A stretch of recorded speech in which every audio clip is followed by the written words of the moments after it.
Imagine mo na pinapipindot ka ng button para kuryentehin yung tao sa kabilang room. Naririnig mo ng sumisigaw, nagmamakaawa, pero pindot ka pa rin kasi may nagsasabing ituloy mo lang. Ganun kalakas yung power of authority kahit na mali. After ng World War II, ang tanong ng buong mundo, bakit ang daming sumusunod sa Nazi kahit alam nilang mali? Kaya noong 1961, ang psychologist na si Stanley Milgram ay gumawa ng isang experiment para malaman kung hanggang saan ang kayang gawin ng isang tao basta may nagsasabing inutusan ka lang. Kumuha siya ng mga ordinaryong tao. Sila daw yung teacher. Sa kabilang kwarto, may student na kailangan sagutan ang mga tanong.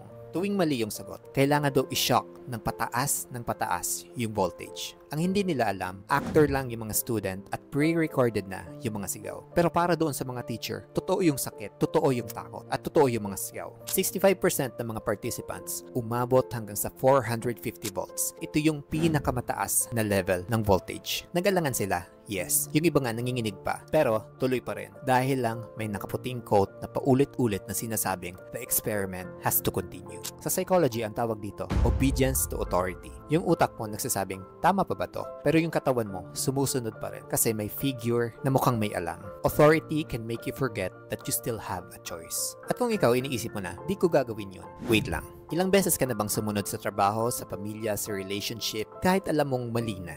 Sa totoo lang kasi, hindi mo na kailangan ng someone na naka-uniform o kaya naka-lab coat para lang sumunod. Minsan, sapat na yung takot at yung pressure. So ang tanong, hanggang saan mo kayang ipagpalit yung konsensya mo para lang magmukhang tama sa mata ng authority?